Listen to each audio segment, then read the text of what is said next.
revitalization of mixed housing and retail space. Uh, as far as the preservation area, uh, our top thing for preservation is maintaining the, the traffic flow that we currently have and adding the light rail to that as far as the corridor going the highway to nowhere. Um, and the challenges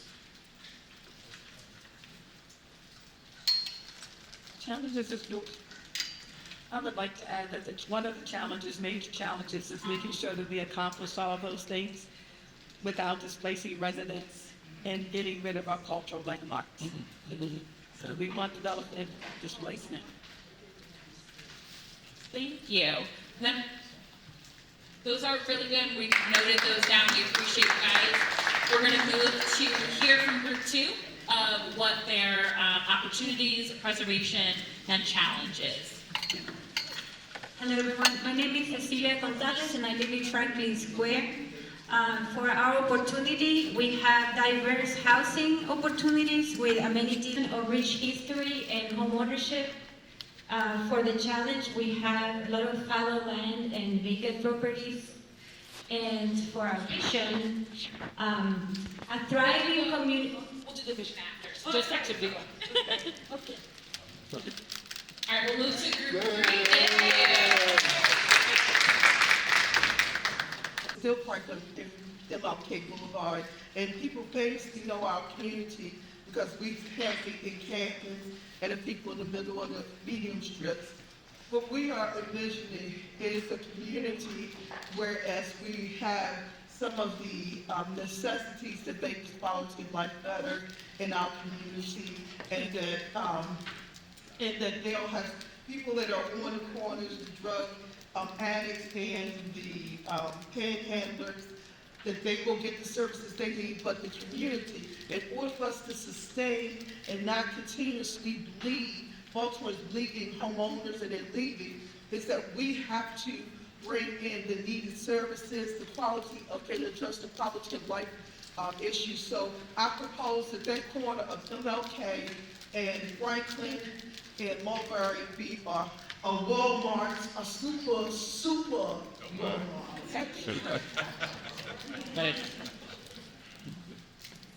And that's the opportunity. Hello, I'm Sequoia. I guess I can say it outside. So I was sharing with the group that I primarily drive through the highway to nowhere. I live in Northwest Baltimore, and I end up on North Green Street. I'm a veteran, and I go to the Veterans Affairs Medical Center for my primary care. And what I realized is that it's honestly just a space that I pass through. There's no opportunity for me to come, stop, stay a while. And so that's what I would like to see. If I wanted something to eat, I would want something more than the McDonald's that's like right off there. And, maybe if there's space where, there's a nice, I don't know, somewhere I could socialize or, maybe for happy hour or whatever, that's what I would like to see here, that it's actually a communal space and not just a passerby community. Thank you. Good. Now, I think we'll move to group three to provide the opportunity. And it talks a lot about preserving green space and making it part of, like the high right in New York. Yeah, the island. You make it, maybe something that you want to come here and make sure once we get in all the yeah, you can't. How they talk. It's on. Yeah, so we talked about making the highway like the High Line in New York, where we have beautiful green space, where, what else?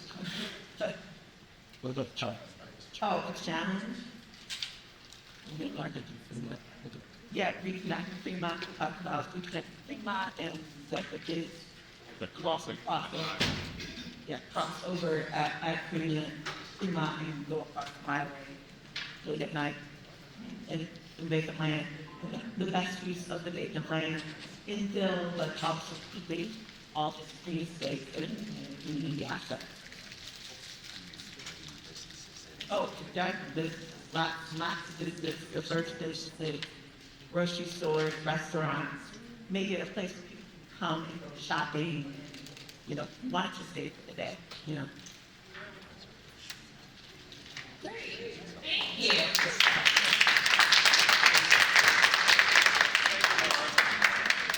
So as we'll move back, we're gonna go back around. Definitely noted all of those down.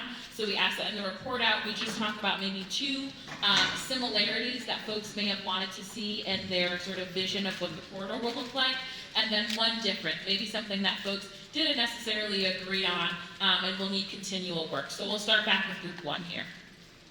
For our report out for the two key similarities, we definitely like the idea of building over the corridor and not infilling it.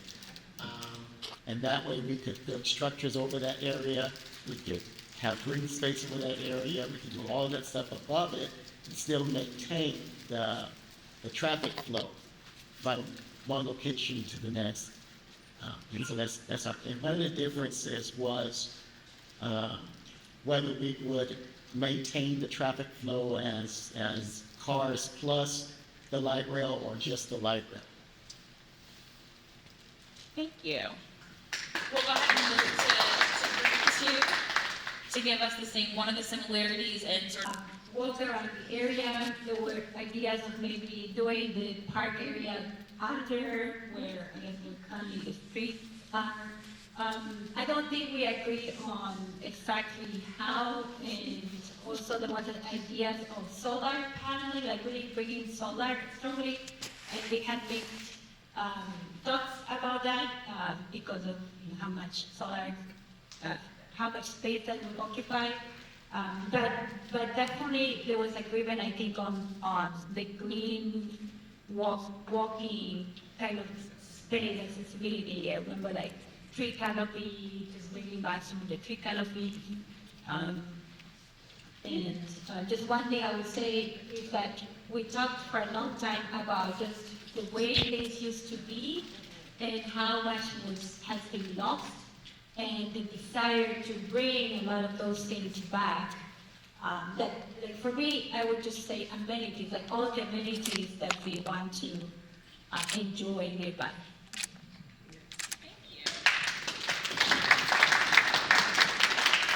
And then we'll move to. As well as make the community more resource-rich and more access. And then the differences that we saw were transportation versus green versus built development, as well as allocation of funds. And you can make the finding that the funding, where the funding is going to go, and what priorities are going to go to. Thank you.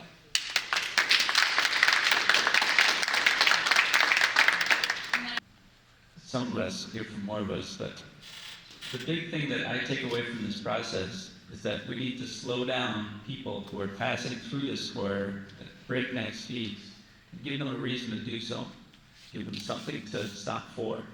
And so whatever we do with the physical space, because I have very little trust in big, huge projects can happen in my lifetime, let alone anyone older than me. We need to focus on the small stuff that makes people think twice about taking that JFX off-ramp through the highway to nowhere and take that instead, because I want to stop this place. Or instead of going down through into the city, just directly to MLK, like, no, I'm going to take Mulberry, because I got this place I want to stop at. So figuring out ways to make that happen, to get more and more people and all their resources to take the other route, to be on the surface roads, to kind of wander around through the neighborhoods because it's cool. That's what we need to spend our money on, and not the big, huge projects that historically have been State Center, Metro Center, Mark Center West, Highway to Nowhere, University of Maryland. Center West, all these projects that are rejected by communities are wasted.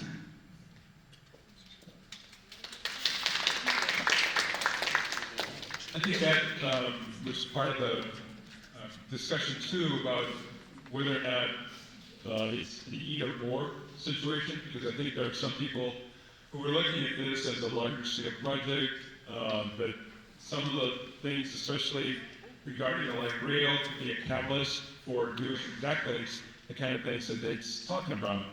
But I think in some ways that idea of understanding what's necessary, question about whether we need traffic in a highway situation at all, or can we bring it all up to Mulberry and Franklin and make Mulberry and Franklin a much richer situation.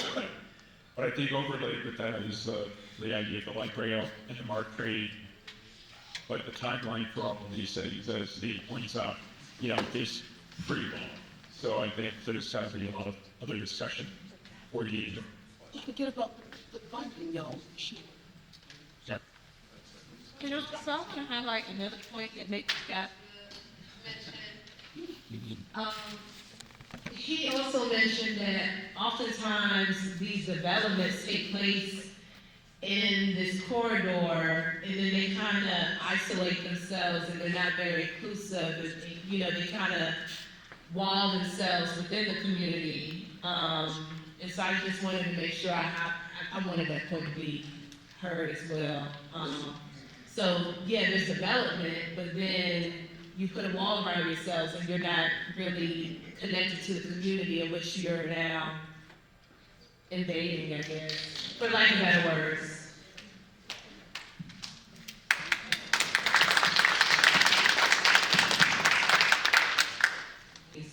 But I think, to sum it up to two, we would say that whatever development happens here has to encourage mobility, as far as transportation, foot traffic, safe travels. So I guess that would be like one. And then for the second one, we want tangible outcomes that are more immediate, that don't take forever. 10 years. I mean, quite frankly, we want improvement in our quality of life now. So, as we are investing in this corridor, maybe we can consider the acres that are already here. My understanding is that there are schools in this community, there are rec centers in this community, and there are also I think there's a theater or a park or something. So those are the things that we can invest in now, and that hopefully won't take us 20 years to see.